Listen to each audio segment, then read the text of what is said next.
Willkommen, dass Sie hier heute dabei sind. Also Freunde, heute sprechen wir über ein sehr, sehr wichtiges Thema. Wir sprechen über das Essen. Und sogar das Essen ist auch Medizin. Wir brauchen vielleicht andere Medizin oder Medikamente nicht, wenn wir bewusster essen. Wenn wir über das Essen sprechen, dann könnte jemand fragen, was ist eigentlich das Essen? Also, das Essen ist etwas oder alles, was die Menschen essen. Aber wenn die Menschen nicht bewusster essen, frisst das Essen sogar Menschen. Also umgekehrt. Das ist wirklich so anders. Und wir müssen das verstehen. Was sollte gegessen werden? Wie viel sollte man essen? Was sollte essen? Und wie oft sollte man essen? Darüber diskutieren wir heute. Und wir werden bestimmt das genießen und viele Tipps auch bekommen. Wir haben irgendwann schon gehört, die Universum wurde aus 5 Bestandteilen gebaut. Das sind Erde, das Wasser, Feuer, Luft und der Himmel. Man sagt oder wissenschaftlich ist das auch erwiesen, dass der Körper ist auch aus diesen 5 Bestandteilen. So interessant. Also wer will bitte beginnen? Das Essen. Bitte schon. Ja, kann ich. Ja, guten Morgen an alle. Und heute diskutieren wir über das Thema. Das Essen ist auch selbst ist auch eine Medizin. Und ich bin total einverstanden mit diesem Thema. In indische Kultur, das Essen ist gelten als eine rein Sache.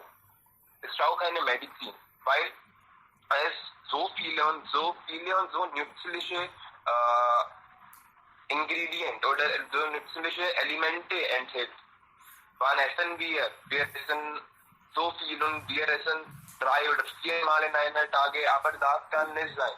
Wir essen nur 2 Mal in einer Tage. Das ist wieder gern. 2 Mal.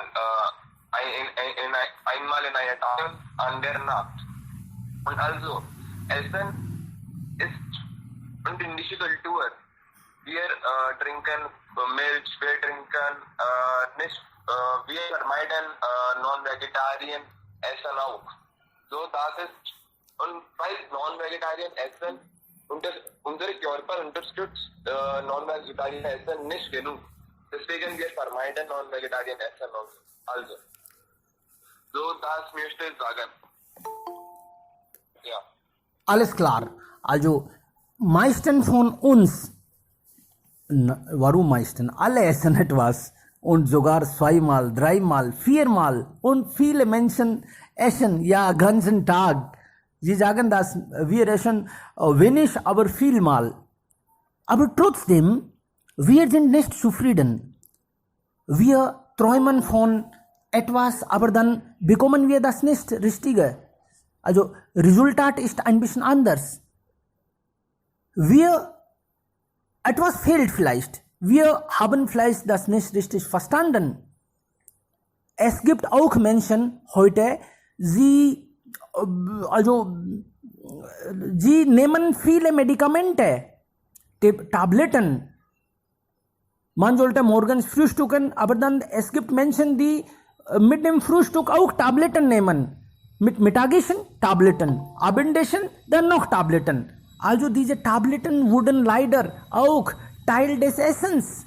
Warum denn?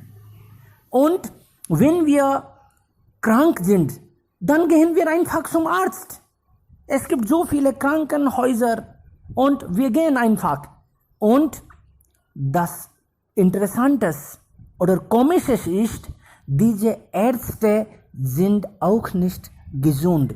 Sie führen auch kein glückliches und gesundes Leben. Also, was essen Sie? Wie würden Sie hören? Was ist Ihre Erfahrung? Ja. Rajan ist auch da inzwischen. Herzlich willkommen, Rajan. Frau Ayer ist auch da. Hallo. Ja, bitte. Sakti will was sagen. Gerne bitte. Ja, hallo, guten Morgen alle. Ich heiße Shakti Shekhawat und heute spreche ich über das sehr interessante Thema. Das Essen selbst ist auch Medizin. Ja, jeder Mensch braucht Essen, gesund zu bleiben. Unser Geist wird beim Essen. Die richtige Essen hält unsere Geist und Körper zufrieden und richtig und ausgeglichen und stark, wodurch ein guter Geist in einem guten Körper wohnt. Der Körper besteht aus Essen. Unsere Körper wird wie das Nervio das Essen sein. Energie und Vergnügen sind in jedem Lebensmittel Particles verbogen. Wenn wir jedes Stück Essen freundlich annehmen, wird es uns unbegrenzt Glück und eine bessere Gesundheit geben. Die Natur hat uns viele Segen in Form von Bäumen und Pflanzen gegeben. Viele Gemüsestrauen wirken bei körperlichen Beschwerden wie eine Allheilmittel.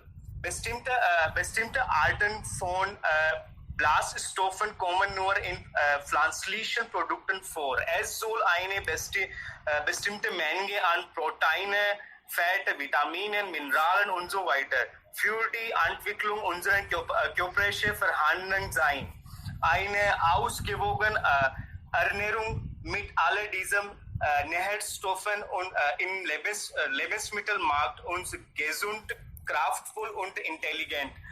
Nahrung gibt es unserem Körper die Fähigkeit, gegen Krankheit zu kämpfen. Wenn Nährstoffe über die Nahrung und unserem Körper gelangen, kann unser Körper nur dann Krankheiten bekämpfen. Nach meiner Meinung, vegetarisches Essen ist am besten. Vegetarismus ist weltweit Trend geworden. Der einzige Grund dafür ist, viele Krankheiten loszuwerden, die durch Nicht-Gemüse verursacht werden. Heute nehmen nicht... es tut mir leid. Vegetarische Menschen aus aller Welt Vegetarismus an. Ja, das ist alles von meiner Seite. Danke. Genau. Ja, wir könnten ja unterschiedliche Meinungen haben, welches Essen ist besser, vegetarisch oder unvegetarisch. Aber was die Menschen essen, alles ist Essen. Okay? Und wie wir schon gesprochen haben, wenn wir das nicht lernen oder wenn wir nicht bewusster essen, dann frisst das Essen uns. Ja, natürlich. Und falsches Essen oder nicht das Lernen schadet viel. Die Ärzte sind eigentlich Ärzte von Medizin. Sie sind nicht leider Ärzte von der Gesundheit. Ansonsten, warum führen diese Ärzte auch ungesundes Leben? Die Ärzte haben eigentlich Medizin richtig studiert. Und wenn wir gehen, sie experimentieren natürlich und sie wissen auch, warum experimentieren. Sie haben schon experimentiert.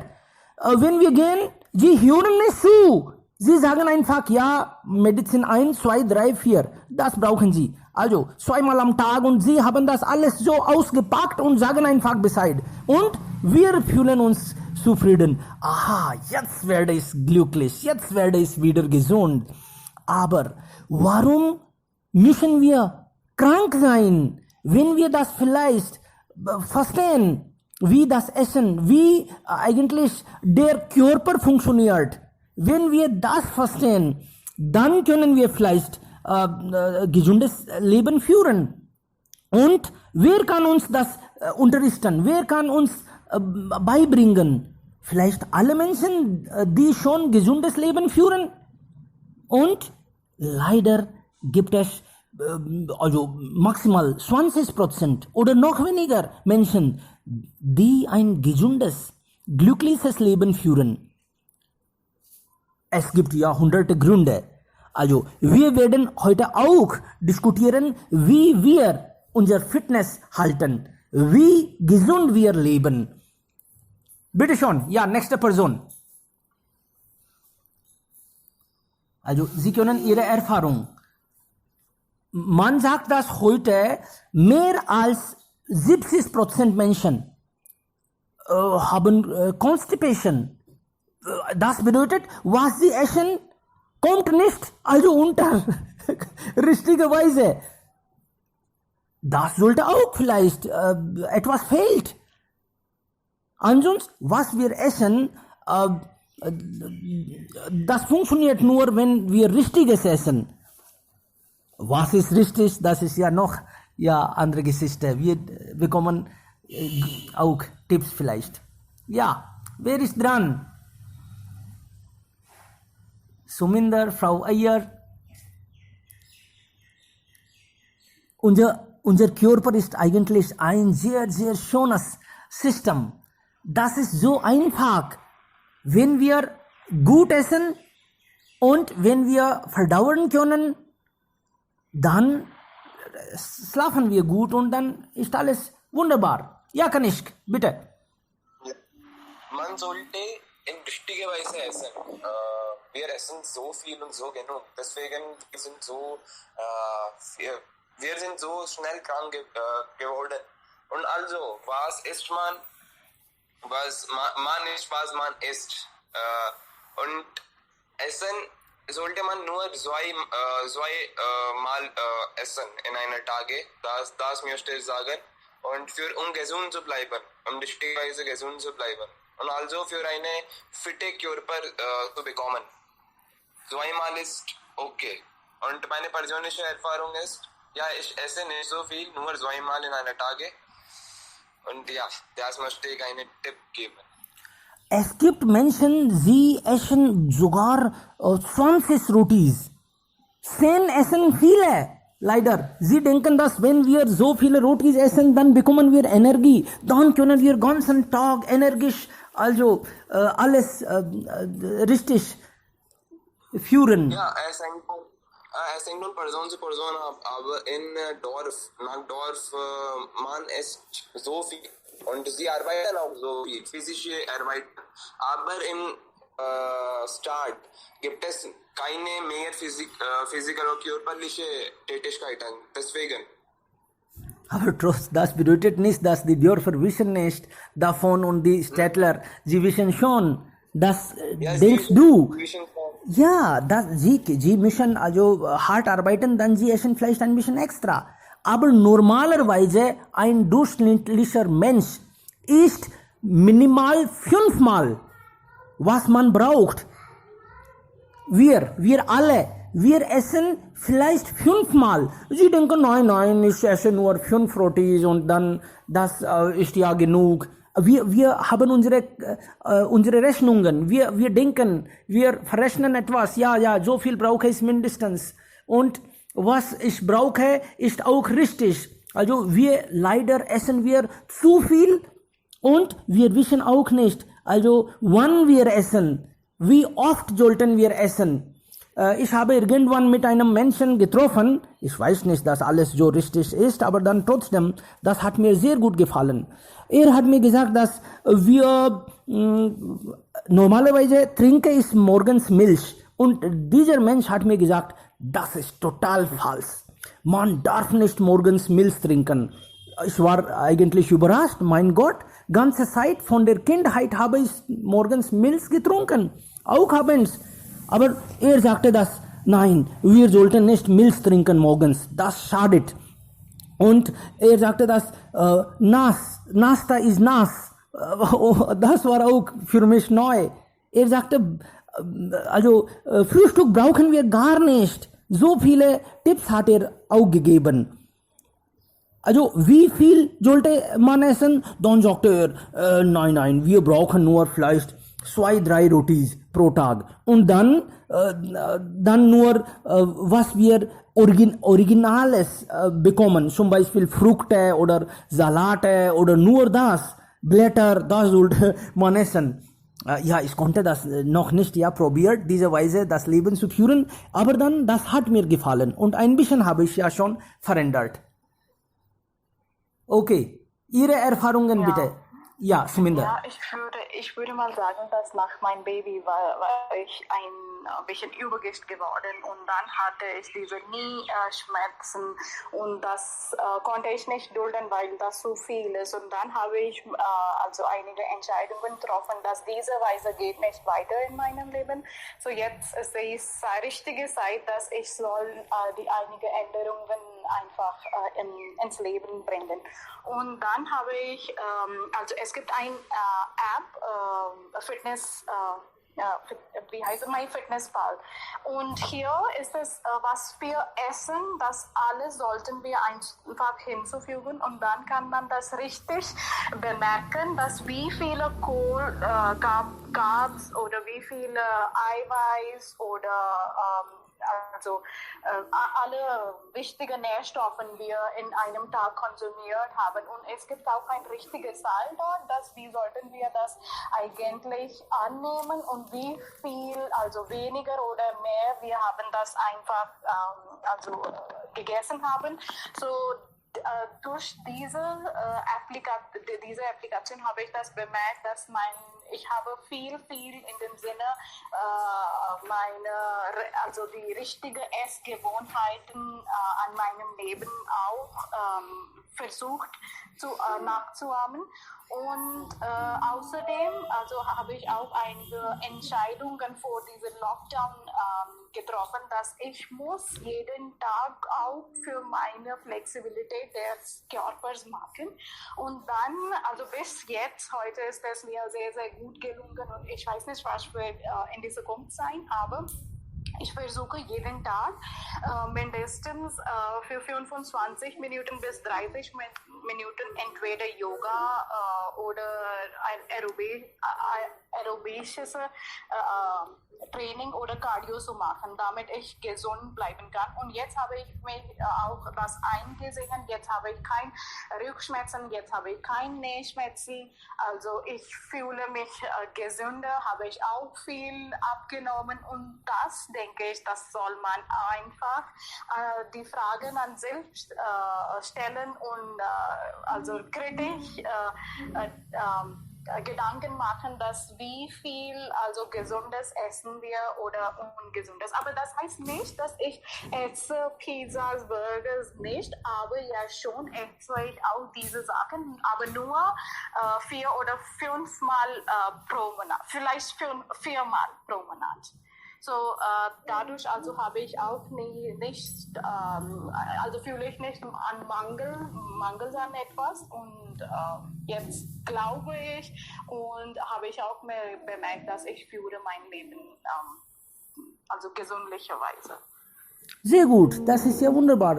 Also man muss eigentlich selbst entscheiden. Wenn ich dir was sage, dann akzeptierst du auch nicht.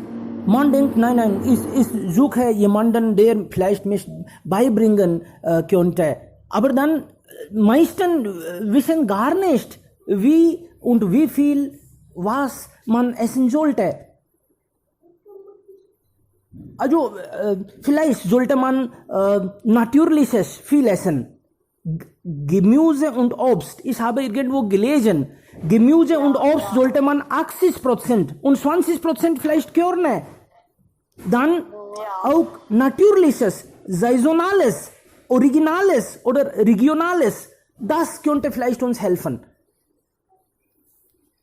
Ja, Sie haben hier recht. Also wie Ganesh schon gesagt hat, dass isst nur 2 Mal pro Tag, aber bei mir ist es nicht dieser Fall. Also ich esse mindestens 5 bis 6 Mal pro Monat, also pro Tag.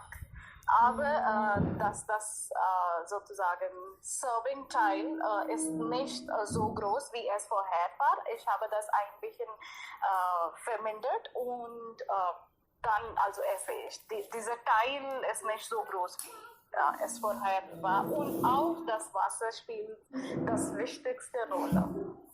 Genau, Wasser, richtig. Also wir leben zum Essen. Nein.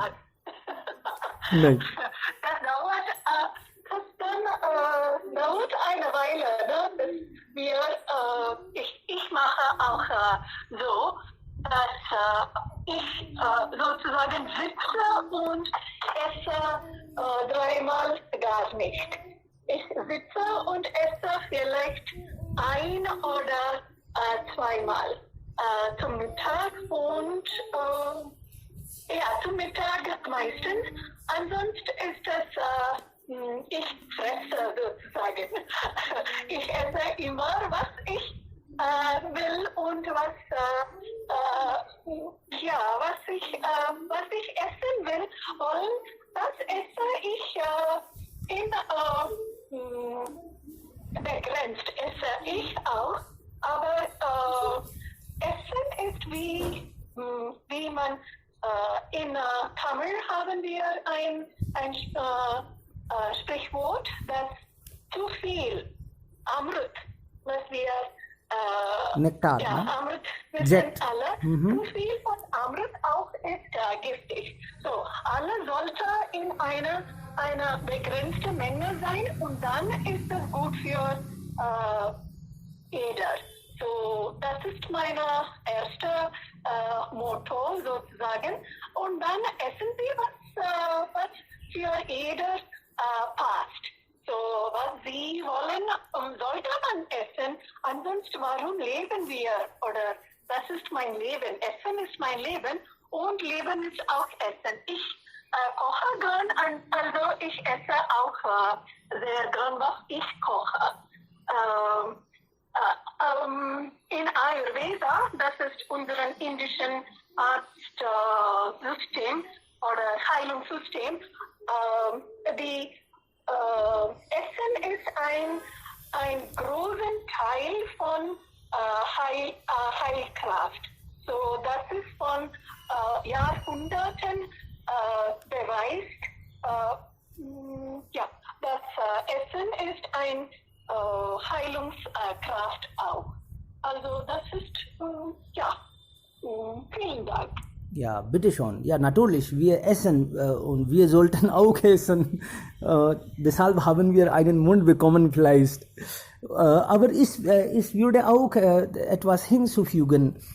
Uns wurde vielleicht falscherweise immer wieder gesagt, ein Äpfel am Tag und so bla bla. Also Äpfel sind sehr wunderschön, sehr gut für uns. Vielleicht ist das nicht der Fall. Uns wurde das absichtlich von anderen das unterrichtet, beigebracht. Und wir haben verloren unsere regionale Früchte, zum Beispiel Sehtut, Beer, Karunda, Gajar, Naspati. Wir denken daran nicht. Wir denken, dass nein, das ist das ist schade. Ja. Hier würde ich etwas sagen, dass wir müssen Äpfel mit, in Kerala haben wir Äpfel mit Bananen ersetzt. So, eine Banane pro Tag ist gesund für uns. Ansonsten, wie Herr Murthy hat hier geschrieben, ansonsten ist das alles mit Pestizide und das ist von Deep Freezer.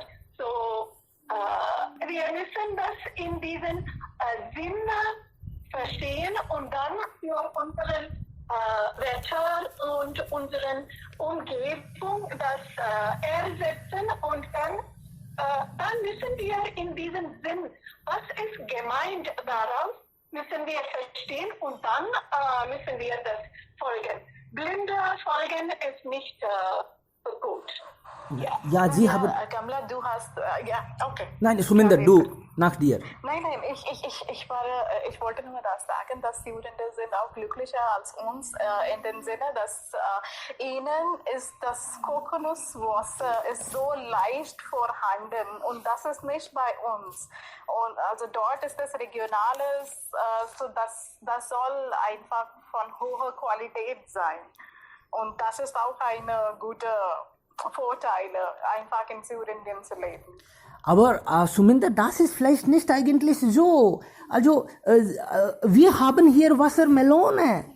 Also, was Regionales wir produzieren, das ist gut für uns. Und für die Menschen, die in Kerala wohnen, Regionales, was sie bekommen, ist vielleicht besser für sie. Wir können auch tauschen, aber dann, das bedeutet nicht, dass Sie leben glücklich und wir nicht. Nein, das ist meine, weil ich Kokosnusswasser so so liebe und deswegen habe ich so gesagt. Aber Wassermelon, also das über das du schon gesprochen hast. Also hier ist es auch bemerkt, also meine Vorväter und auch mein Onkel, sie sind in der Agrarwirtschaft. Und sie haben mir vielmal erzählt, dass sie diese Wassermelon, sie geben diesen Impfstoff und dann nach 2 Monaten diese kleine wird so groß, so wissen wir echt nicht, ob wir dieses, das ist ein echter Nährstoff, das wir essen, oder ist das nur einfach Pestizid, oder also das ist nicht, kann man nicht ganz gut oder genau feststellen. Ob was wir essen, ist einfach das Gesundes. Genau, und das ist auch vielleicht die Wahrheit. Ja. Wenn wir etwas selbst produzieren, wachsen lassen, dann können wir vielleicht garantieren, ansonsten nicht. Ja, du hast recht.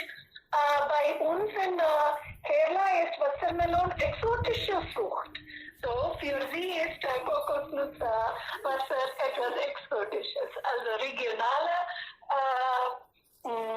Essen ist besser als was wir einmal oder so kann man das nehmen. Genau. Ja, noch jemand bitte. Nächste Person. Ich möchte auch hier einen Punkt erwähnen. Bitte. Vielleicht wir haben über Pestizide gesprochen, aber was ist die Lösung? Wenn wir nicht diese Pestizide oder Chemikalien benutzen wollen, dann wie können wir die Bevölkerung hier fressen? Also zu Hause wachsen lassen, ein bisschen vielleicht auf Dachgarten. Aber alle Menschen sind nicht so glücklich, dass sie eigenes Haus haben oder großes Haus haben. Vielleicht das ist nicht die Lösung. Wir haben diese Garten, so viel Garten nicht, wo wir einfach die Obst und Gemüse also pflanzen können. Ja, leider, viele Optionen haben wir nicht. Wir müssen selbst denken. Und Green Revolution wurde so entscheidet, dass wir jetzt fangen wir mit den Chemikalien an. Deswegen haben wir so viel Ernte produzieren konnten. Und natürlich, später waren viele Probleme, aber damals nur, das war die Lösung. Und bis jetzt folgen wir die Spuren jetzt. Chemikalien, ohne Pestizide vielleicht, wir können nicht unser Leben denken. Ja. Das ist die Wahrheit, aber wir können nicht. Natürlich, das ist ja teilweise die Wahrheit. Ja, Lina, du willst was sagen? Ich wollte etwas über Wasser sprechen. Über Wasser gibt es viele Irrtümer in unserem Gesellschaft. Viele Ärzte auch heutzutage sagen, man soll viel Wasser trinken. Aber nach Ayurveda soll man nicht viel Wasser trinken. Wenn man durstig ist, dann soll nur man Wasser trinken. Weil wenn wir viel Wasser trinken, dann führt es zu viele Krankheiten, zum Beispiel Erkältungen und Swelling. Das ist alles. Aha, okay, gut. Wir wollen auch Professor Herr Murthy hören. Aber bevor das will ich nur sagen, alle Religionen und fast alle Gesellschaften akzeptieren das. Wir sollten einfaches Essen, leichtes Essen, das wir verdauen können. Wir sollten wenig essen und wir sollten immer bevorzugen, zu Hause zu kochen. Das hilft immer. Das wäre gut für uns. Ja, Herr Professor, wir wollen Sie hören. Bitte. Was essen Sie? Wie halten Sie sich so fit und energisch? Das würden wir auch vielleicht gerne hören. Ich glaube, das richtige Essen und dieses körperliches Training, sie gehen Hand in Hand und es ist sehr, sehr wichtig, also unsere Aufmerksamkeit auf diese beiden Perspektiven oder diese beiden Sachen zu lenken, damit wir für langere Zeit gesund bleiben können. Also diese beiden sind die wichtigste nach meiner Meinung. Klar.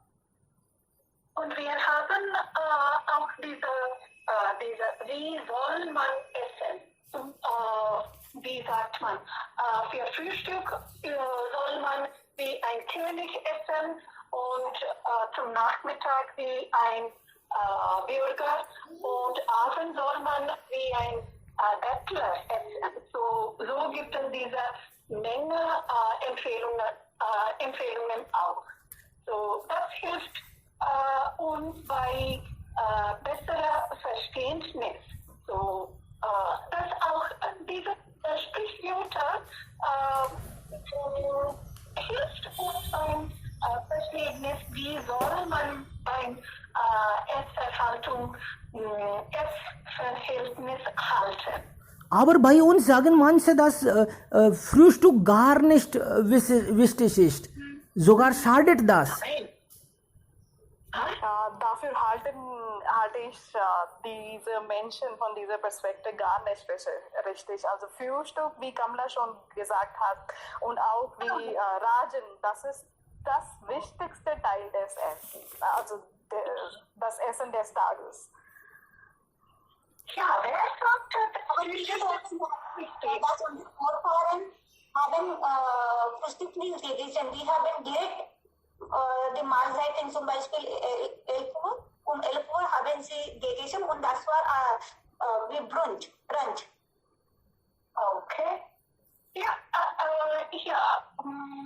ich bin teilweise zustimme ich dir, weil bei uns auch in dieser Falgat Eier, die Tambram Clan, wir essen gerade gegen 11 Uhr oder halb 11 ein Brunch und das ist wie ein volles Mittagsessen. Also das passt für jeder Haushalt oder so. Das ist subjektiv. Aber allgemein sollte man es annehmen, dass Frühstück ist ganz wichtig. Und da sollte man auch darin tief denken. Ja. Und Ayurveda sagt auch, wie soll man essen? Man soll nicht so schnell essen und nicht so langsam auch essen. Nicht so heißes Essen und nicht kaltes Essen auch essen. Und die Sache, die schwer für Verdauung ist, die soll in kleinen Portionen gegessen werden und die Sache, die so leicht zu verdauen sind, man kann sie in großen Mengen essen.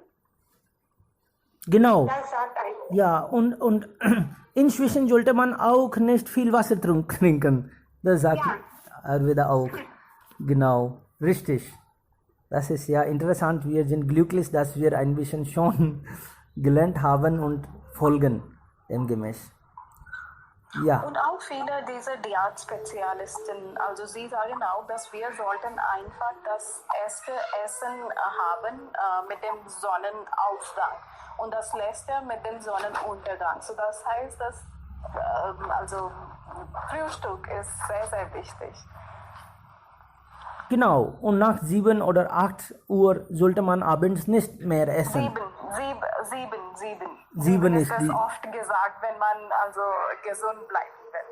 Aha, Also mindestens vor 3 oder 4 Stunden, bevor wir ins Bett gehen. genau. Ja. Herr, wir wollen. Darf ich jetzt so? Bitte schon, ja, gerne. Zumindest ist richtig, was du eben gesagt hast. Aber das Problem ist, das Lebensstil heutzutage ist ganz anders. Also um 7 Uhr, nach dem 7 Uhr nicht, das geht nicht. Mit diesen Nachtschichten, die Zeiten sind, die kommen nicht mehr in Frage. Man isst, wenn man Zeit hat. Das ist leider das Problem heute. Früher hat man einen bestimmten Lebensstil.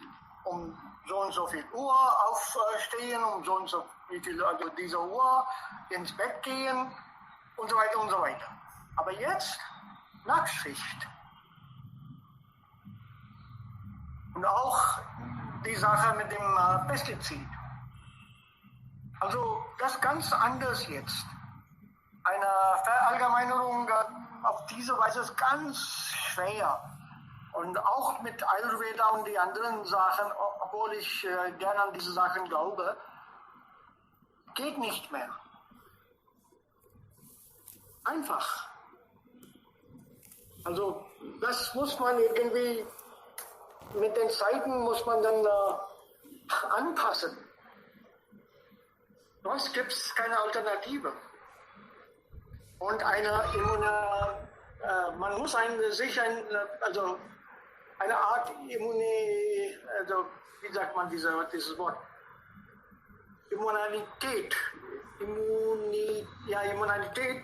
entwickelt. Sonst,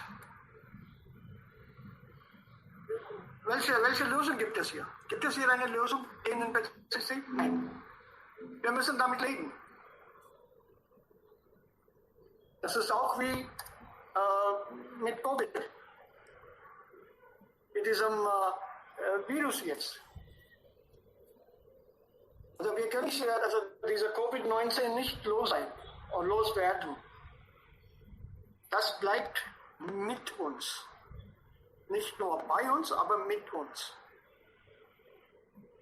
Und das muss man akzeptieren. Also auch mit dem Essen ist das so. Aber was wir tun können, ist mehr physikalische Arbeit. Nicht nur im Gym sowas üben, aber auch zu Hause. Gehen einfach. Fahrrad fahren. Statt mit dem Moped oder mit dem Roller oder mit dem Auto irgendwo hinzufahren, mit dem Rad fahren. Oder zu Fuß gehen.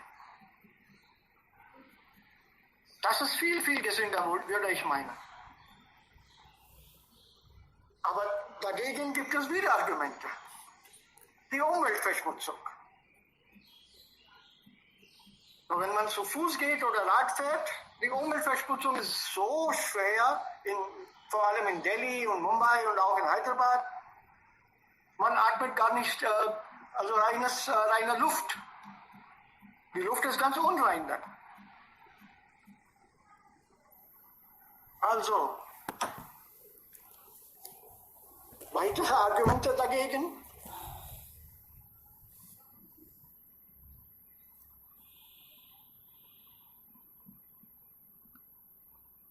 Ja. Frisch.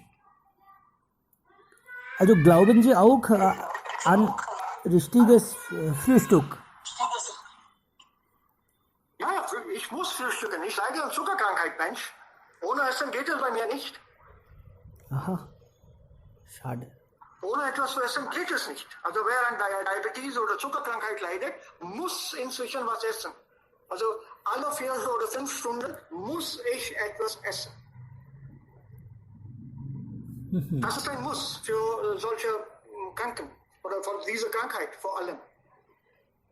Morgen um diese bestimmte Uhr oder um eine bestimmte Uhrzeit muss man etwas essen.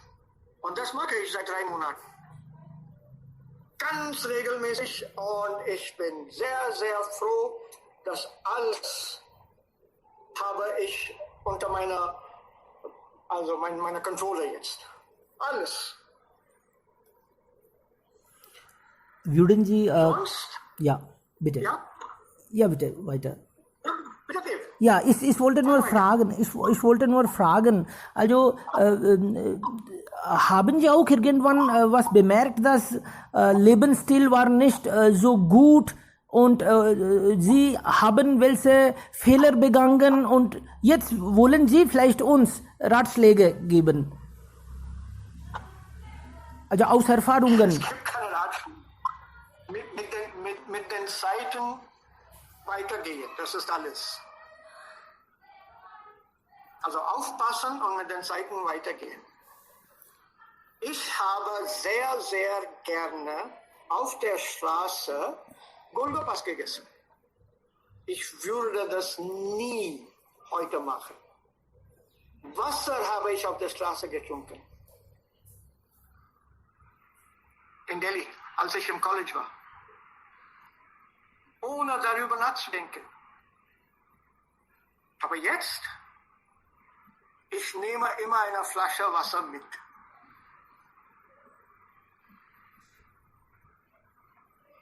So ist das. Wir haben auch Obst und Früchte und Karotten und allerlei Sachen, Tomaten auch, ohne zu waschen auf der Straße sofort, also sobald wir das gekauft haben, gegessen. Aber jetzt, man muss alle Gemüse, alle Früchte, alles Obst gut waschen. Der Lebensstil ist ganz anders jetzt. Alles hat sich dann geändert. Leider. Was ich wirklich genossen habe, könnt ihr leider nicht mehr genießen.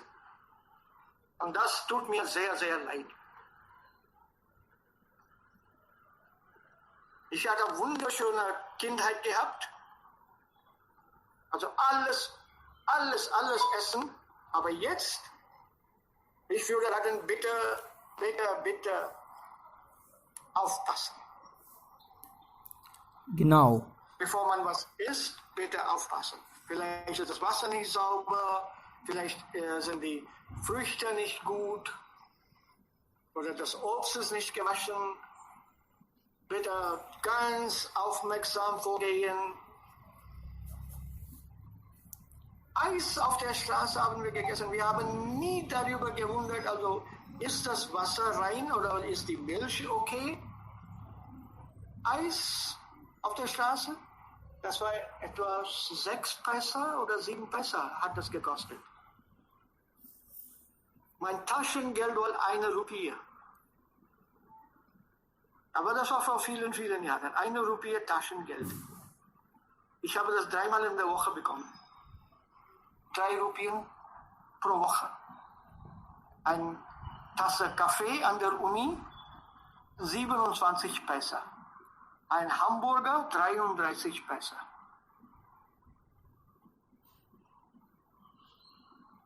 Und jetzt, dieser Burger, ist das rein? Hat der Mann das richtig gekocht? Allerlei Fragen tauchen sich auf. Schade. Ja, und manchmal bekommen wir auch Hinweise von dem Körper, aber wir hören vielleicht nicht zu. Ja, aber in einem bestimmten Alter, wenn man jung ist, kann man also vieles vertragen und ertragen. Das ist kein Problem.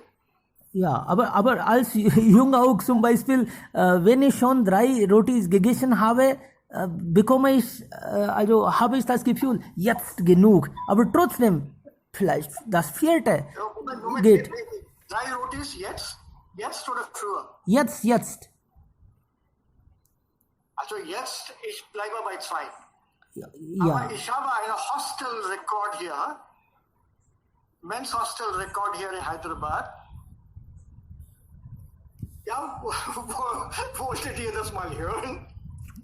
Ja, gerne. 16 Chapati. 16. 16 Chapati. 16.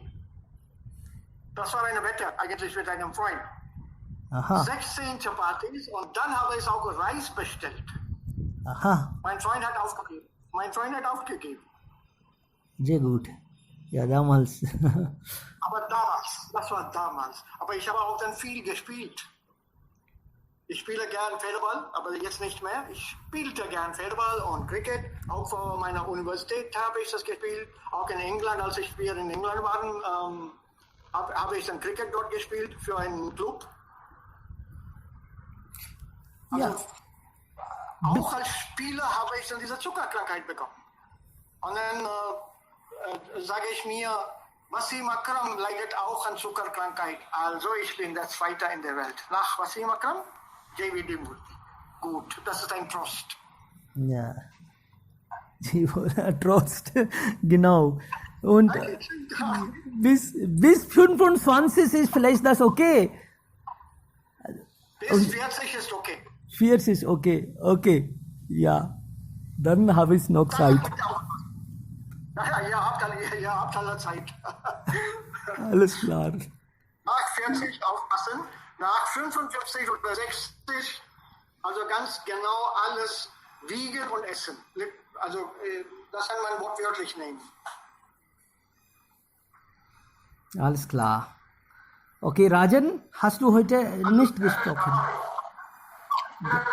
Viel Spaß. Ich muss Hallo. auf die Vielen lieben Dank, Herr andere Professor. Sitzung jetzt weiter. Ja, danke schön. Tschüss dann. Ja, Bitte. Hallo. ja, bitte. Ja, guten Morgen. Heutiges Thema ist Essen, gutes Essen.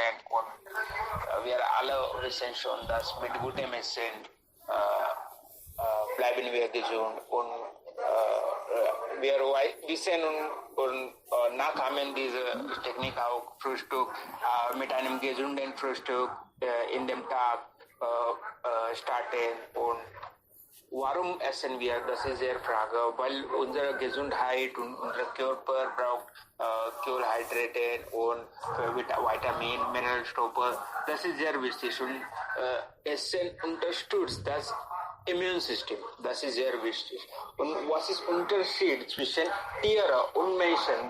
Wir sagen, die Tiere fressen, aber man isst. Was ist der Unterschied? Wie früher unsere Saga, ich weiß nicht auf Deutsch, was es heißt, Saga, schon gesagt, dass Jaisa Anna Vaisa Man und Jaisi Vani Vaisa Pani. Und Sigmund Freud hat schon gesagt, dass du bist das, was du isst. Aber das ist wichtig und das ist echt, das ist Realität. Aber heutzutage Realität ist es, du bist das, was du beim Essen denkst. Das ist sehr wichtig. Oder zum Beispiel, was man isst, das ist mir egal. Für mich es ist das ist mir wurscht. Aber zum Beispiel, wenn man denkt, denkt beim Essen, wie zum Beispiel, ich esse Pizza gern jeden Tag, weil ich mag Pizza gern. Und beim Pizza essen, ich denke, dass es ist nicht Pizza, aber es wie Sanjeevani Booty für mich. Und in der guten Laune habe ich das gegessen. Das ist super. Und das wird sehr gut. Und in gleicher Situation, wenn jemand nur gesundes oder so heißt, gesundes Bananen, alles Grüne, alles Nüsse isst und in der ängstlichen Laune, das hat keine große Wirkungen auf der Persönlichkeit und Körperheit, ich denke. Und ich denke, dass die Laune beim Essen ist sehr, sehr wichtig. Nicht nur, was es ist, oder ob es vegetarisch ist oder non-vegetarisch ist. Die Laune ist sehr wichtig beim Essen, das denke ich. Ja, das war was ich jetzt so. Ich habe eine Frage, Shubham. Herr Shubham, ich möchte eine Frage stellen. Sie haben hier erwähnt, dass Laune ist am besten, egal was wir essen. Wenn wir etwas giftig essen, dann das Gefühl funktioniert auch. Ich möchte das wissen. Kunal, nochmals bitte. Er hat gesagt, dass Laune spielt eine große Rolle, egal was wir essen. So meine Frage ist, wenn wir etwas giftig essen, das Laune funktioniert dann auch oder das wie? Ja, Kunal, es funktioniert dann auch. Okay, wie? Das versuchen wir. Dann haben wir. Ich möchte das nicht. Das ist meine Frage eigentlich. Nein, es ist wissenschaftlich geprüft, dass wenn man etwas Giftiges gegessen hat und dann hat man eine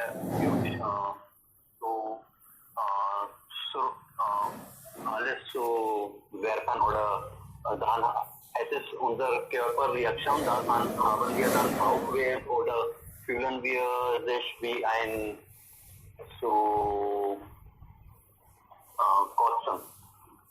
Und wo wurde diese Forschung untergenommen? Können Sie bitte das auch hier erwähnen? Ich möchte das gern wissen. Ja, Wie die Laune funktioniert.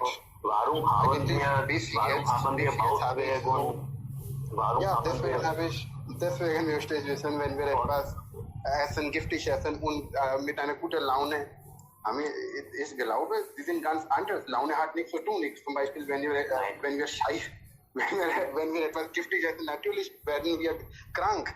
Das ist die Realität. Wissenschaftlich, das kann man beweisen. Nicht, wenn man etwas giftig isst und wenn man eine gute Laune hat und wenn man, nein, vielleicht das geht nicht. Nein, vielleicht kannst du das auch persönlich prüfen, wenn du etwas... Oh nein, ich möchte das nicht probieren. Hör mal. Wenn du etwas Schlechtes gegessen hast du auch schlechte Laune, vor du putzt und vor der Erbrechung oder du immer wenn du etwas schlecht gegessen hast, willst du eine schlechte Laune haben. Mhm. Das ist eine normale Körperreaktion. Mhm. Nein, Shubham hat das ganz anders gesprochen. Er hat gesagt, egal was wir essen, wenn die Laune ist gut, alles geht gut. Er hat so gesprochen.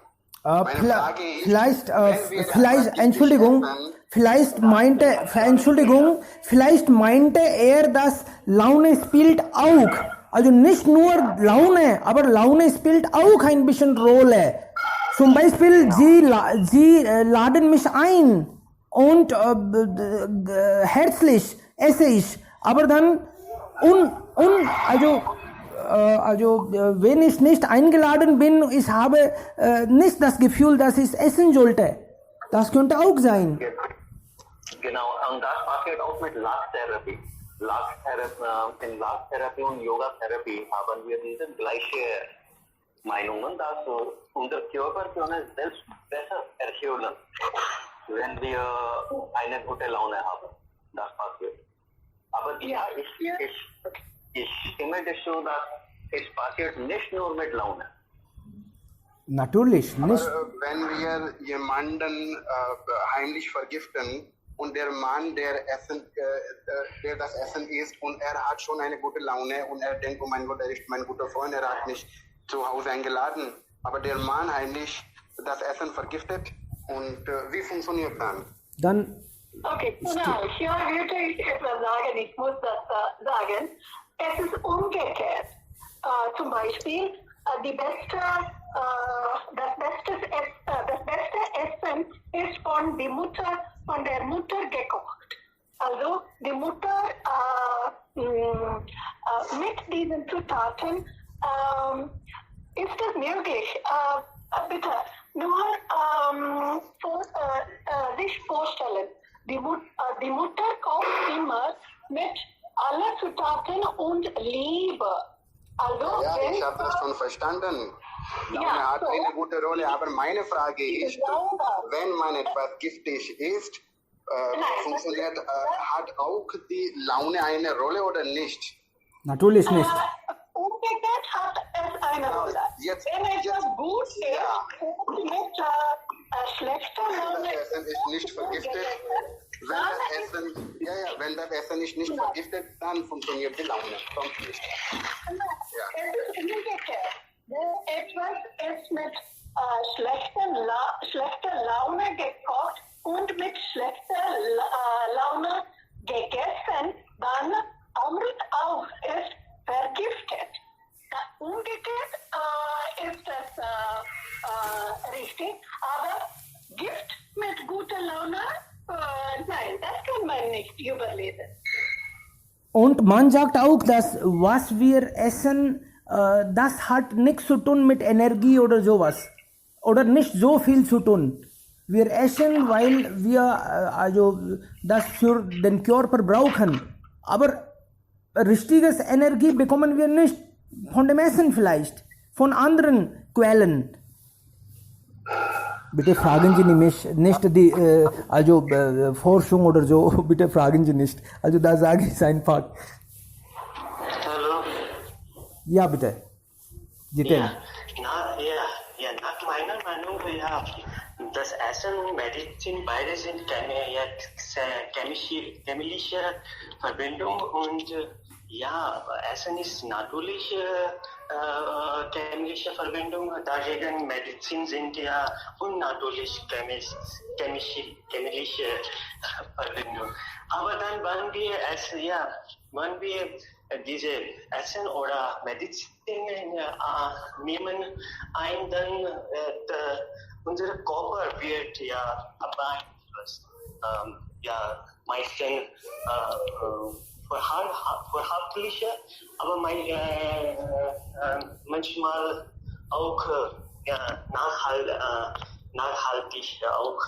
Und ich glaube, dass wenn wir sprechen über Essen, dann wir haben schon so viel gesagt, dass das Essen wirkt als Medizin auch. Und das ist ja total recht. Und aber manchmal wir können einfach sagen, das Essen kann zu Krankheit führen. Auch das ist das hängt das kommt darauf an, was wir essen. Und richtige Essen an richtiger Seite, man kann alle positive Resultate einfach erhalten. Ja. Genau, okay. Herr Jangid will auch was sagen. Bitte. Ja, Ashish. Ja, Ashish, bitte, wir wollen das auch hören. Bitte. Ja, Herr Seni, ich möchte auch etwas sagen. Wir haben unsere Gesundheit in unserem Hand und in unserem Küche auch. Eigentlich hat Indien Medizin von jeder Krankheit bei unserem Küche. Und am meisten Gewürze in der Welt ist in Indien. Und jede Gewürz hat so viele Vorteile, dass bis jetzt wir wissen nicht über das. Und, aber was brauchen wir ist nur wichtigen Tagesablauf.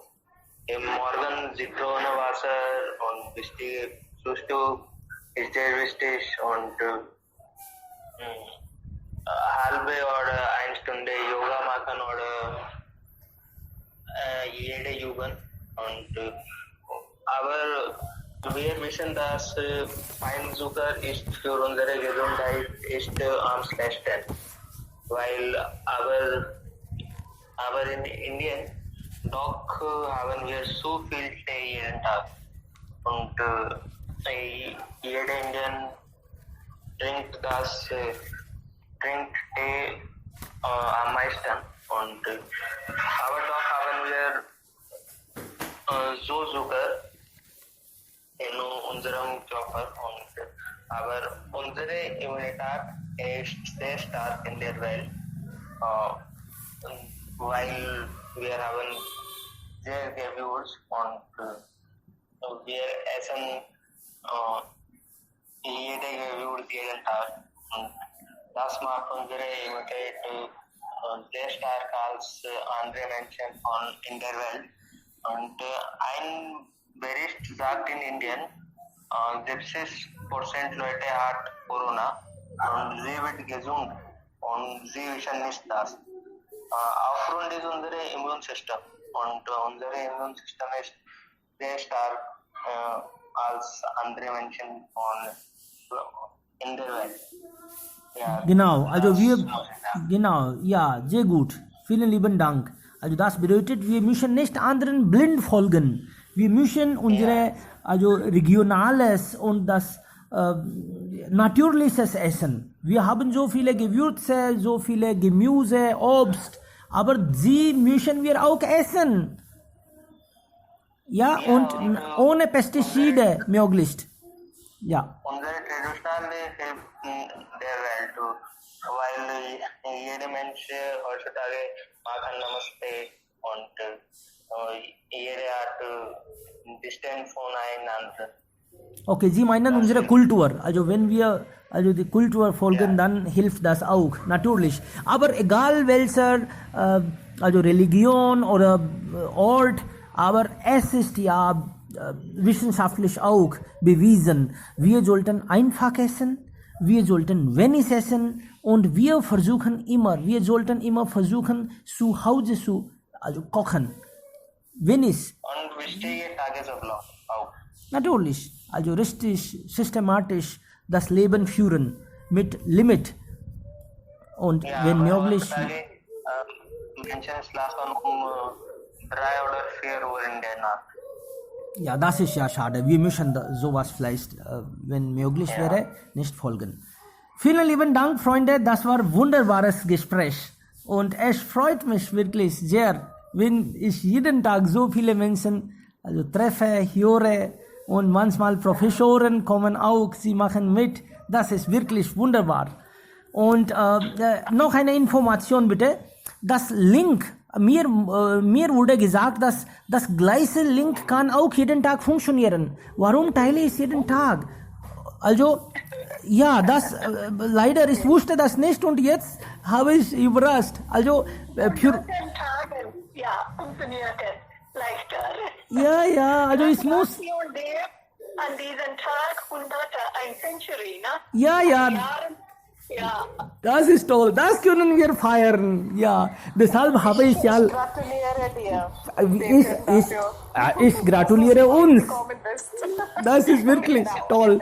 Und es tut mir leid, ich habe eure Fotos genommen, ohne zu fragen. Oh mein Gott, jetzt sage ich sie dann. Das ist ganz okay, Okay, danke schön. Jetzt bitte, nimm ein Foto, ne? Ja. Sehr gut, danke, freut mich. Die hier bleiben auch, sollten daran mit Video teilnehmen. Ja. Also. Ja, wir kommen weiter und irgendwann, das wäre sehr toll. Von hier also ein Journalist aus Jaipur interviewt die Menschen, die in Kerala sind.